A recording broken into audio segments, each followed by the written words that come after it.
दुनिया के सबसे एहसान फरामोश लोग, the dark reality of Dalits.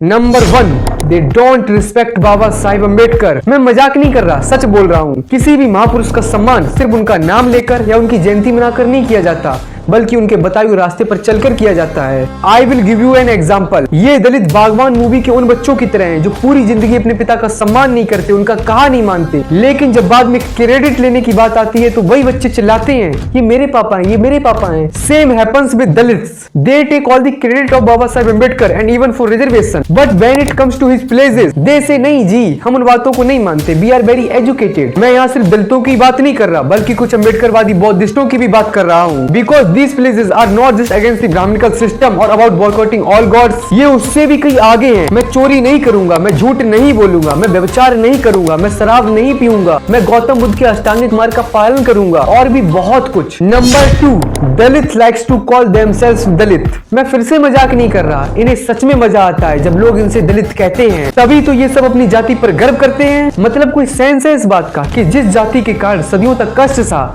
आज उसी पर गर्व कर रहे हैं। ये लोग गाने भी ऐसे ही बनाते हैं और कहते हैं कि वाइब आती है। तो मैं तब वाइब नहीं आती जब हर दिन ना जाने कितने दलितों पर अत्याचार होता है, जब हर दिन कितनी दलित महिलाओं का रेप होता है। And you don't care about what happened at Mahabodhi Mahavihara. You just sit, relax and scroll. In central universities, IITs, IIMs, professors from SC, ST and even OBCs are next to zero. लेकिन नहीं भाई, तुम्हें तो अपनी जाति पर गर्व करना है। और सबसे मजे की बात, सिर्फ दलित खुद गुलाम बनकर नहीं रहना चाहता, बल्कि ऐसा लगता है कि इनके नेता भी जिंदगी भर इनको दलित ही बनाकर रखना चाहते हैं। बाकी सबका छोड़ो, यूपी में 4 बार मुख्यमंत्री रहने के बावजूद भी Why was the day of 1956 never repeated even once? खैर, इस पर कभी और बात करेंगे। The dark reality of Dalit politics. अब जो लोग ऐसा सोचते हैं कि आज दलित कहाँ गुलाम है, तो मैं उन्हें बता दूं, आज दलितों के गले में हांडी या कमर में झाड़ू नहीं है, लेकिन वो सब मानसिक गुलाम है। मैं यहाँ उन गरीब और कम पढ़े लिखे दलितों की बात नहीं कर रहा, मैं यहाँ उन फाइनेंशियली स्टेबल्ड और सो कॉल्ड पढ़े लिखे दलितों की बात कर रहा हूँ, जिनके बच्चे आज भी स्कूल्स कॉलेजेस में अपनी आइडेंटिटी छुपाते फिरते हैं, जो आज भी कहीं बाहर जाते हैं तो सबसे पहले अपनी पहचान छुपाते हैं। क्यों?